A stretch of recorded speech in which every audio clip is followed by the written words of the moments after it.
Muita gente pergunta hoje em dia pra gente, mas é difícil, quais as dificuldades você tem e tal. Eu não sei, Mingau, mas eu não pensava muito assim em termos de, que dificuldade. Era só o necessário, entendeu? Então a gente, era difícil, tinha que ir buscar, eu tinha uma Marajó, uma piruinha, eu ia até São Mateus, 30 km de casa, enchia com o PA, levava pro barzinho, montava nós mesmos, tocava, punha no carro, ia levar. Sim, é difícil, hoje em dia tem um cara que faz isso pra gente e tal, mas não era assim, era difícil, afinal eu tinha 20 e poucos anos. Você ainda tinha o carro, a gente tinha que pegar, você tinha bateria, amplificador, com rádios pra ensaiar. Então era, ia, sei lá, da Friz até a Vila Piauí de ônibus com bateria, foda. A gente não ganhava nada, o que a gente ganhava a gente bebia e ainda que sobrava ainda comprava em corda, baqueta, etc. Então de dinheiro não tinha nada, e isso nós ficamos 4 anos nessa brincadeira porque era um hobby. Aí na época tinha uma rixa que era uma coisa assim meio igual 2 times de futebol, né? Os paulistas e os cariocas, os músicos, o rock and roll paulista e o rock and roll carioca. A grande praia do rock, a grande praia do pop rock brasileiro é o Rio de Janeiro, e os paulistas ficam, embora acho que houvesse um rock com muita energia aqui em São Paulo, fica um pouco fora porque fica meio fora da mídia. Essa sempre vai ser uma discussão, depois o Itamar vai ter muito essa queixa. Se você não é do Rio ou do eixo Rio-Bahia, você musicalmente não consegue expressão. Estava tendo aquela invasão de uma gente diferenciada nas praias, o pessoal começou a descer e trazer as farofas e tal, e o pessoal do Leblon estava meio horrorizado com essa, de onde vem essa gente que está invadindo. Teve uma polêmica, se falou muito. O Ultraje no Rio de Janeiro, de repente, percebeu, quando foi gravar o disco, que já era querido. Eles tinham feito alguns shows, já tinham cativado mais do que o público os artistas. Os artistas do Rio achavam o Ultraje o máximo. O Ultraje não parece paulista, era o que a gente ouvia lá, entendeu? E aí o Ultraje fez esse disco fantástico, Nós Vamos Invadir Sua Praia, que era ele mesmo, o Ultraje e o rock and roll de São Paulo invadindo a praia, né? Inclusive a gente se sentindo representado nessa coisa. O coro do Nós Vamos Invadir Sua Praia é feito por um bando de cariocas de sucesso nesse momento, que é muito legal. Inclusive eu acho muito generoso de todo mundo e muito irônico, elegante de todo mundo. O Lobão canta no coro, o Hit canta no coro, o Léo Jaime. Então tudo vira uma festa de verdade dentro do estúdio, com todo mundo cantando, né? O Lobão falando a minha farofinha. Mistura sua laia, foge da raia, sai da tocaia, pula na baia. Agora nós vamos invadir sua praia. Só com a vibralinha, Mistura sua laia, foge da raia, sai da tocaia, pula na baia. Agora nós vamos invadir sua praia. O Ultraje lançou primeiramente o compacto simples, que era o Inútil, né? E depois Mim, que é tocar do outro lado, né, do compacto. Então isso tocou muito nas rádios. Então criou-se uma expectativa, quando é que o pessoal vai lançar um disco. Depois lançamos o Eu Me Amo, em 84. O Eu Me Amo ainda teve o segundo lado, o Rebelde Sem Causa, começou a tocar também. O pessoal estava esperando alguma coisa assim de diferente no meio fonográfico, no meio da música. Aí tem uma cena assim, passam-se os meses, no fim do ano tem uma reunião geral da companhia, e aí assim faz-se um balanço, e o fulano, vendeu o disco ou não vendeu? Nós vamos continuar com apostando nesse artista, investindo nele ou não? E aí, e o Ultraje a rigor? Vendeu só 800 compactos, isso não é nada, acho que a ideia é boa, mas não vai vender, né? Os caras de vendas falando, isso é legal, mas não vai dar certo. E aí, de repente, um menino da divulgação que chamava Fernando Leão, pulou assim e falou, de jeito nenhum, isso é a melhor coisa do mundo, vocês aqui não estão entendendo nada. Então teve uma polêmica dentro da gravadora. O André Midani, que era um cara assim, de sensibilidade, ele falou, não, eu acho que o Fernando pode ter razão aqui, o Leão pode ter razão nessa bronca. Em 84, 85, começou a projeção de se fazer o Nós Vamos Invadir Sua Praia.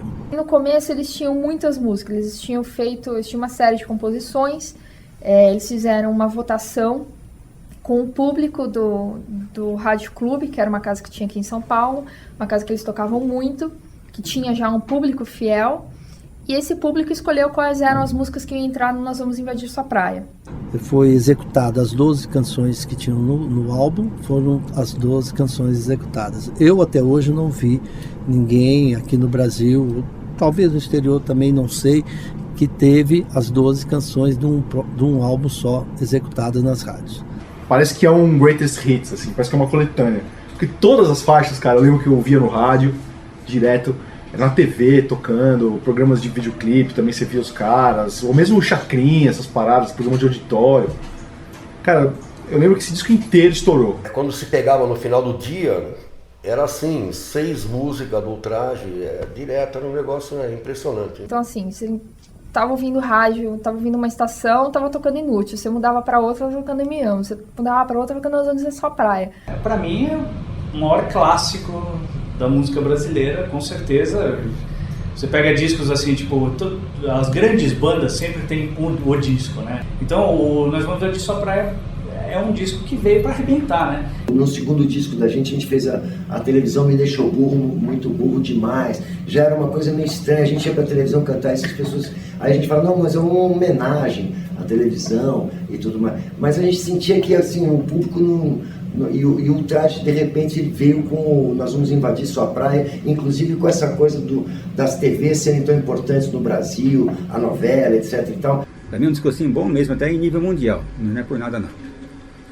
E, bom, eu só parei, esse LP eu tenho desde a época, inclusive honrosamente autografado por integrantes do grupo, e só parei de ouvir esse disco, só parei de ouvir isso quando eu peguei isso.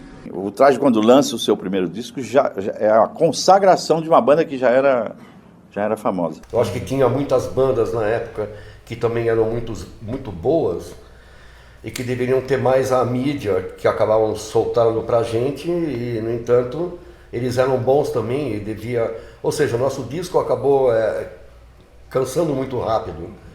Em coisa de 6 meses foi o disco inteiro, todas as músicas eram sucesso, né? Então tinha espaço para muito mais bandas, e todas elas excelentes, saca, do nível do Ultraje, outras até melhores. E que, enfim, mas foi uma histeria, alguma coisa assim, cara, uma histeria, um negócio, foi bacana pra gente, né, naturalmente, nós ficamos, né, ufanos, na verdade, mas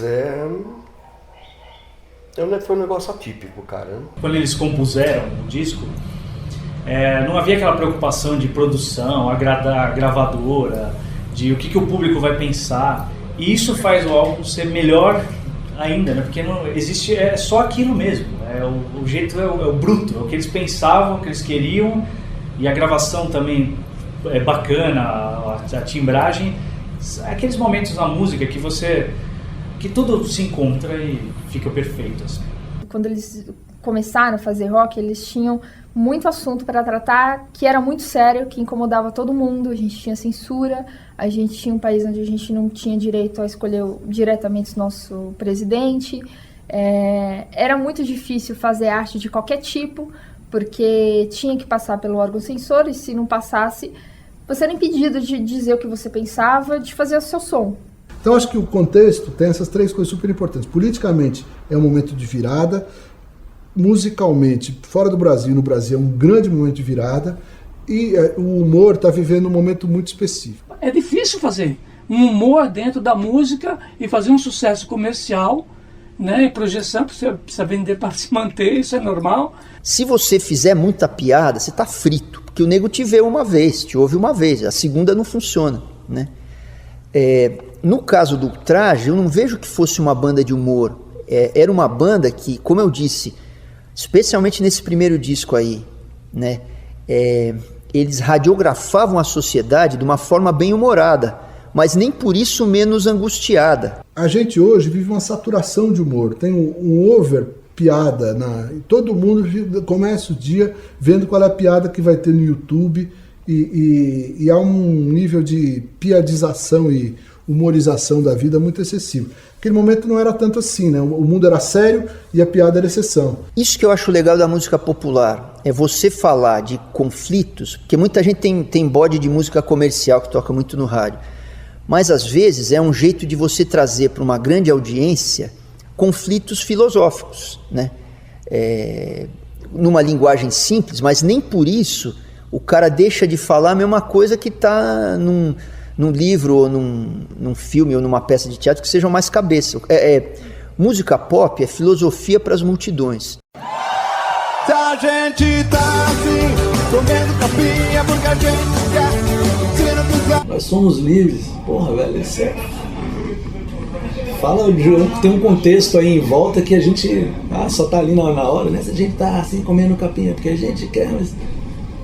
A gente tá nessa situação porque a gente deixa. Mas se um dia, sabe, nós somos livres, porra, é muito mais abrangente do que uma frase assim jogada, entendeu? Tem a questão que eu acho genial, do artista pop. Ele se coloca nesse disco como, ele faz um pleito, uma demanda de artista pop. Então ele fala o seguinte: primeiro, nós vamos invadir sua praia, quer dizer, eu quero ir em Hollywood ganhar dinheiro com você porque me gosta de ganhar dinheiro, né?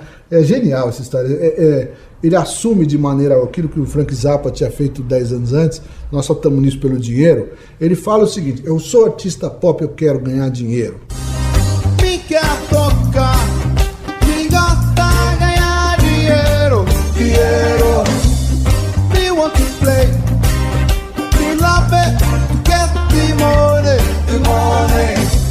Me é brasileiro, me gosta banana. Tem uma música que chama Rebelde Sem Causa mesmo, né? É muito isso, você ter que se libertar de um lugar onde você tem apoio, sabe? É você lidar com a liberdade racionalmente, quando às vezes afetivamente você tá meio mal, tipo aquela ciúme, né? O cara fala, pô, liberar minha mina? Claro que tem que liberar a sua mina, como a sua mina tem que liberar você, só que, pô, na pele isso bate de outro jeito. Então, se você pegar cada música desse disco, eu acho que tem uma análise de sentimentos básicos do mundo, de quando briga o sentimento com a razão, sabe? De um mundo modernizando os costumes, mas ao mesmo tempo, pô, isso vai ser assim nos anos 3000, sabe? Uma coisa é o que você sente, que é muito primitivo, e a outra coisa são os costumes do mundo se liberalizando, né? Então essa contradição, é o maior papo cabeça, é muito refinado isso.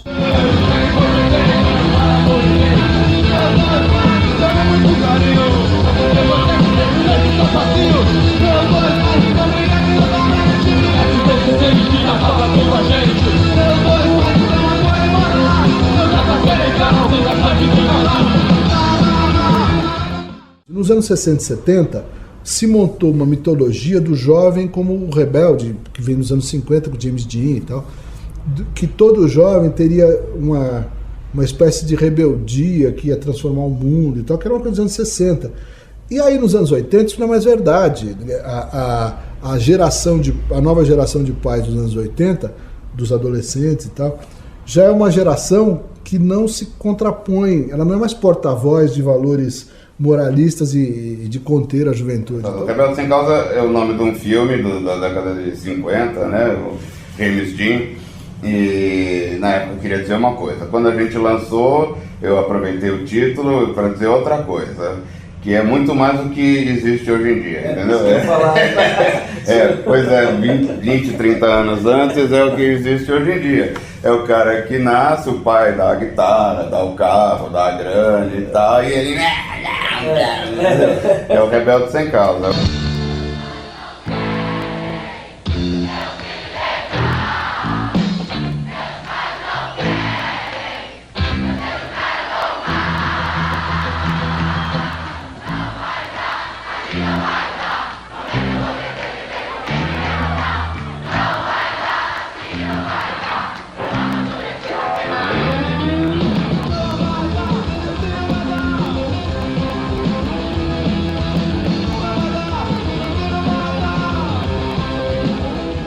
Meus dois pais me querem muito bem e me dão dinheiro para gastar com a mulherada. Quer dizer, na verdade, é um cara que está vivendo um super hedonismo. Não tem mais aquela história do jovem que se revolta contra... Né? É um puta de um hedonista que está curtindo e que vai dar no eu me amo. Quer dizer, eu me amo, eu não posso mais viver sem mim. É um cara que ama o próprio espelho. É um narcisismo absurdo dos anos 80 que é um ano tempo de gente IUP. Faz uma crítica, né, à sociedade de uma maneira inteligente, né, sarcástica, ou seja, é leve, mas muito direta, né?